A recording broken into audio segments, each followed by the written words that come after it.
Alhamdulillahi hamdan yuwafi ni'amahu wa yukafi'u mazidah. Asyhadu an la ilaha illallah wahdahu la syarika lah. Wa asyhadu anna sayyidana Muhammadan abduhu wa rasuluhu la nabiyya ba'dah. Allahumma salli wa sallim wa barik wa karim wa azim ala habibina wa syafi'ina wa qurrati a'yunina wa maulana Muhammadin wa ala alihi wa sahbihi ajma'in, amma ba'd. Faya ibadallah, usikum wa nafsi al-khati'atal mudhnibata bittaqwallah faqad fazal muttaqun.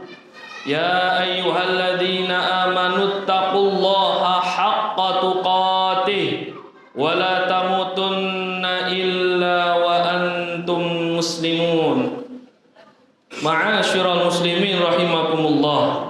Setelah mengucapkan puja serta syukur kepada Allah Subhanahu wa taala, lalu bersolawat kepada manusia agung, manusia yang paling mulia, Nabiyuna Muhammad Al-Faqir selaku khatib pada kesempatan Jumat yang mulia ini berwasiat, khususnya untuk diri pribadi, umumnya untuk kita semua, agar meningkatkan ketakwaan kita kepada Allah.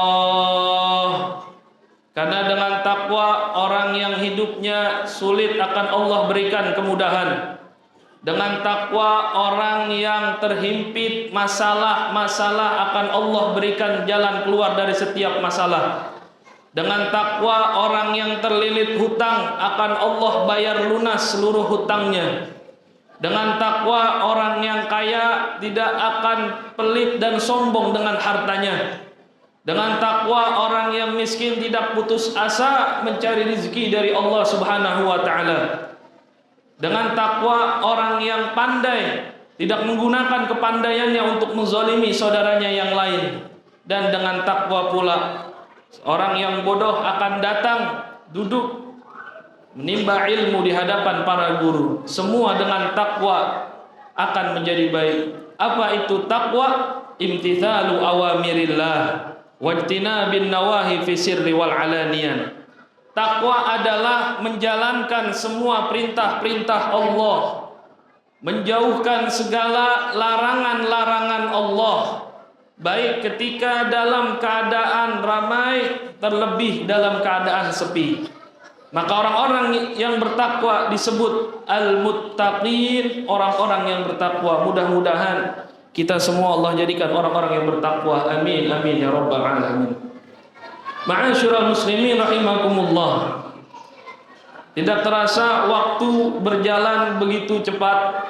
Sekarang kita sudah ada di bulan kedua, yaitu bulan Safar, di tahun Islam 1446 Hijriah. Ada renungan sebuah hadis dari Rasulullah sallallahu alaihi wasallam.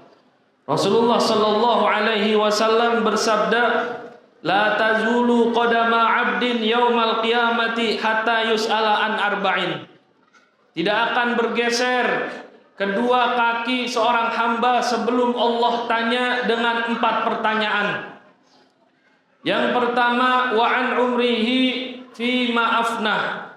Allah Subhanahu wa taala berikan dia umur, jatah umur hidup, digunakan untuk apa? Akan Allah tanya kepada kita. Ada yang diberikan jatah umur sedikit, ada yang banyak, dan umumnya umat Nabi Muhammad sallallahu alaihi wasallam antara 60 dan 70. Kata Imam Ghazali, kalau ada orang yang jatah umurnya 60 tahun, lalu setiap hari dia tidur 8 jam, maka dalam 60 tahun dia telah menghabiskan 20 tahun hanya untuk tidur. Belum kerja, belum bermain dengan anak dan istri. Maka dalam 24 jam Allah hanya meminta 25 menit waktu kita untuk ibadah dan kewajiban kita sebagai orang-orang yang beriman. maka rugi, sungguh rugi. Orang yang tidak mengisi setiap umurnya dengan taat kepada Allah Subhanahu wa taala, kelak dia akan ditanya oleh Allah Subhanahu wa taala. Umur kita dihabiskan untuk apa? Apakah untuk taat kepada Allah Subhanahu wa taala? Apakah digunakan untuk maksiat kepada Allah Subhanahu wa taala? Semuanya akan Allah tanya dan tidak akan bergeser kedua kaki seorang hamba sebelum ditanya. Yang kedua, wa an jasadihi fi ma ablah. Allah berikan dia jasad, Allah berikan dia badan, digunakan untuk apa? Allah berikan dia mata, apakah digunakan untuk melihat yang halal atau yang haram? Allah berikan kaki, tangan, apakah digunakan untuk membantu orang lain ataukah untuk menjatuhkan orang lain? Semua anggota tubuh kita pada hari kiamat di padang mahsyar akan bersaksi kecuali mulut. Allah berfirman, al-yawma nakhtimu ala afwahihim wa tukallimuna aydihim wa tashhadu arjuluhum bima kanu yaksibun. Dan pada hari ini kata Allah Subhanahu wa taala, kami kunci, kami tutup mulut, tidak bisa berbicara, dan yang akan berbicara adalah tangan, dan kaki-kaki akan bersaksi dikemanakan mereka telah berbuat, apa yang telah mereka berbuat. Kata ulama tafsir, kenapa pada hari kiamat mulut dikunci? Karena mulut itu kebanyakan bohongnya. Manusia andaikan mulutnya nggak dikunci, pasti banyak ngelesnya, pasti banyak bohongnya. Maka pada saat itu mulut Allah kunci, dan setiap anggota tubuh akan bersaksi di hadapan Allah Subhanahu wa taala. Ini yang kedua yang akan Allah tanya. Yang ketiga, wa an ilmihi madza amila bihi. Allah akan tanya ilmunya, apakah diamalkan? Apakah dia mendapatkan ilmu dari guru, apakah diamalkan? Amalkan walaupun sekali. Di dalam kitab Al-Adhkar Imam Nawawi berkata, jika kita mendapatkan satu faidah ilmu, amalkan walaupun sekali, agar kita termasuk orang-orang yang mengamalkan ilmu tersebut. Jangan sampai kita kumpulkan ilmu yang banyak namun tidak diamalkan, maka kelak di hari kiamat ilmu akan menghujat kita. Ilmu bukan menjadi penyelamat, malah menjadi musuh kita nanti di hari kiamat jika tidak diamalkan. Wal'iyadu billah. Ya Allah, saya telah dicari oleh fulan, tapi saya nggak diamalin, maka ilmunya menjadi hujatan alaihi wala hujatan lahu. Ilmunya bukan nyelamatin dia, malah memusuhi dia. Wal'iyadu billah. Allah akan tanya setiap ilmu yang kita dapat, apakah kita amalkan ilmu tersebut. Dan terakhir yang akan Allah tanya sebelum kaki kita bergeser kelak di padang mahsyar adalah wa an malihi min aina tasabahu wa aina anfaqtahu. Allah akan tanya dari mana dia mendapatkan hartanya dan dikemanakan dia infakkan hartanya. Akan Allah tanya sekecil apapun harta yang dia dapat, akan Allah tanya dapat dari mana dan digunakan untuk apa. Wal'iyadu billah. Di zaman sekarang ada beberapa orang yang sudah tidak peduli dari mana dia dapat harta, apakah itu dari halal ataukah dari haram. Maka Rasulullah Shallallahu Alaihi Wasallam bersabda, sayati ala nasi zamanun, akan datang suatu zaman pada umatku, la yubalil mar'u, seseorang udah nggak peduli dari mana dia mendapatkan makanan, apakah dari yang halal ataukah dari yang haram. Maka apakah ketika dia telah tidak peduli dari mana yang halal, dari mana yang haram, yang penting bisa makan, maka Allah pun tidak akan peduli kepada dia akan dimasukkan ke neraka yang mana. Karena neraka itu ada levelnya, ada jurang-jurangnya, ada tingkatannya. Wal'iyadu billah. Orang yang gak peduli dengan apa yang dia makan, maka Allah pun gak akan peduli dimasukkan ke neraka yang mana. Wal'iyadu billah. Rasulullah sallallahu alaihi wasallam bersabda, kullu lahmin nabata min suhtin fannaru aula biha. Setiap daging yang tumbuh dari barang yang haram, fannaru aula biha, maka tempatnya adalah neraka. Wal iyadu billah. Yang kita perhatikan, kita berikan nafkah kepada anak istri kita. Istri diberikan harta nafkah yang haram, maka pasti istri itu akan menjadi istri yang durhaka. Seorang anak diberikan nafkah, harta, duit dari yang haram, bahkan dari yang subhat yang gak jelas, maka pasti anak itu akan menjadi anak yang durhaka. Wal iyadu billah. Maka para salafun saleh, para istri-istri zaman dahulu kala, ketika suaminya ingin berangkat kerja, maka satu pesan mereka, ittaqullah, wahai suamiku, bertakwalah kalian, bertakwalah kamu kepada Allah Subhanahu wa taala.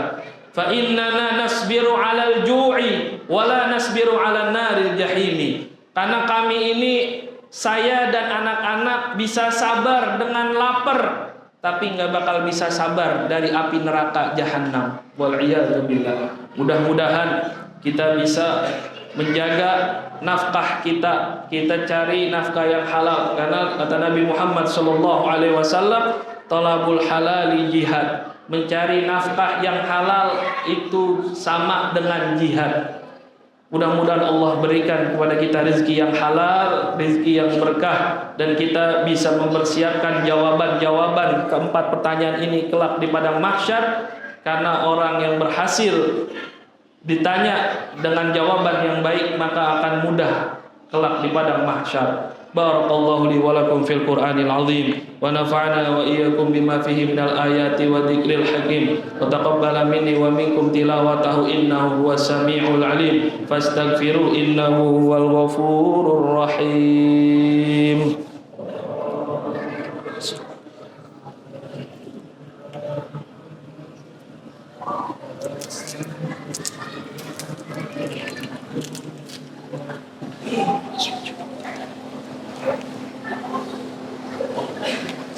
Rabbana min azwajina wa dhurriyyatina qurrata a'yun waj'alna lil muttaqina imama.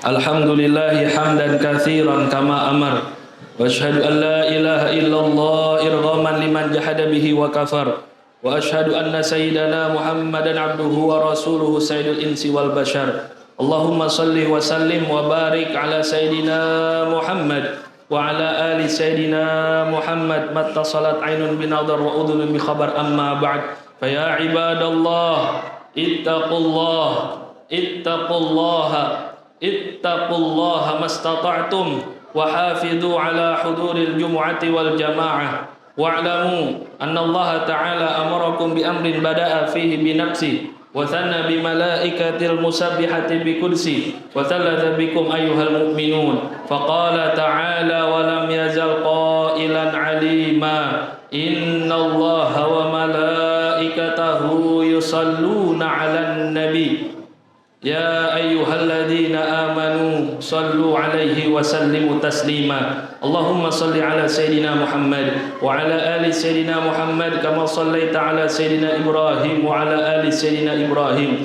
wa barik 'ala sayyidina Muhammad wa 'ala ali sayyidina Muhammad kama barakta 'ala sayyidina Ibrahim wa 'ala ali sayyidina Ibrahim fil 'alamin innaka Hamidum Majid. Waradallahu ma'anil khulafa'ir rasyidin Sayyidina Abi Bakr wa Umar wa Uthman wa Ali wa an baqiyatis sahabati wa tabi'ina wa tabi'it tabi'ina lahum bi ihsanin ila yaumiddin. Allahumma ighfir lil muslimina wal muslimat wal mu'minina wal mu'minat al ahya'i minhum wal amwat. Allahumma dfa'anna al ghala wal waba waz zina waz zalazila wal mihan wa su'il fitani ma dhahara minha wa ma batan an baladina hadha khassah wa an sa'iri buldanil muslimina 'ammah ya rabbal alamin. Allahumma ansurul mujahidina fi Palestin, اللهم نصر إخواننا في فلسطين اللهم نصر إخواننا في كل بلدان المسلمين عامة يا رب العالمين ربنا آتنا في الدنيا حسنة وفي الآخرة حسنة وقنا عذاب النار عباد الله إن الله يأمر بالعدل والإحسان وإيتاء ذي القربى وينهى عن الفحشاء والمنكر والبغي يعظكم لعلكم تذكرون واشكروه على نعمه يزدكم ولذكر الله أكبر أقيموا الصلاة